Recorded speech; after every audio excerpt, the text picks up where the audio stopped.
ये बोलकर वो जोर से देवरानी के मुंह पर ही दरवाजा बंद कर देती है। देवरानी सास को देखती है जो सामने खड़ी होकर थूक लगा लगा कर नोट गिन रही थी। बुढ़िया को तो बस नोट चाहिए, फिर दुनिया कहीं भी जाए। वो पैर पटकती जेठानी के कमरे में जाती है जहां दरवाजा बंद होता है। लगता है जेठ जी का फोन आ गया। हाय रे, मैं क्या करूं? क्या पापा कहाँ शादी कर दी, जाहिल गंवारों के बीच। देवरानी भी बाहर जाकर पति से बात करती है और उसे सारी बात बताती है। हाय रे मेरी रसमलाई, तेरे लिए तो मैं यहाँ अमेरिका में बंगला बनाऊंगा। मेरी जान, बस कुछ महीने माँ को मैनेज कर ले, फिर तो तेरे लिए पूरा ताजमहल खड़ा कर दूंगा। देवरानी भी पति की मीठी मीठी बातों में आ जाती है और सोच लेती है कि जब तक वो पति के साथ नहीं हो जाती तब तक तो मैनेज करना ही होगा। वो बाहर लॉन के गार्डन में बैठ जाती है कि तभी खिड़की से जेठानी आवाज लगाती है।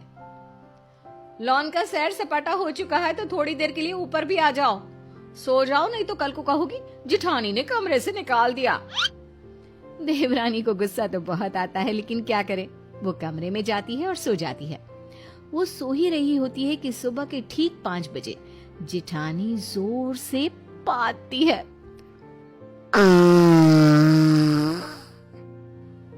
देवरानी हड़बड़ाकर उठ जाती है। नहीं नहीं, भागो, पड़ोसी देश ने हमला कर दिया है, हमारे ऊपर बम फेंके जा रहे हैं, भागो भागो यहाँ से। अरे चुप हो जा, हल्की सी गैस निकल गई थी, सो जा, कुछ नहीं हुआ। देवरानी लाइट जलाती है। पूरा कमरा बदबू मार रहा था। हल्की सी गैस, तब ये हाल था। मुझे तो लगा हमारे देश में भी हमला हो गया है, पड़ोसी देश ने बम फेंक दिया। मैं तो डर गई थी हल्की सी गैस में। क्या होता अगर आप जोर से पाती। ओए नौटंकी, शांत हो जा, कोई ऐसी बात नहीं है, सो जा। लेकिन देवरानी को कहाँ नींद आने वाली थी। सारी सुबह किसी तरह करवट में गुजरती है।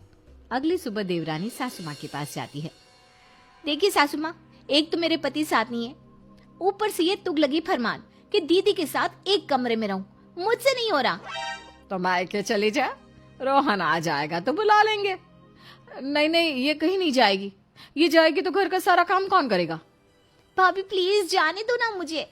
रात को भैया का फोन आता है तो आप मुझे बाहर कर देती हो, सुबह गंदे गंदे बात कर डरा कर उठा देती हो। भाभी प्लीज प्लीज जाने दो ना मायके।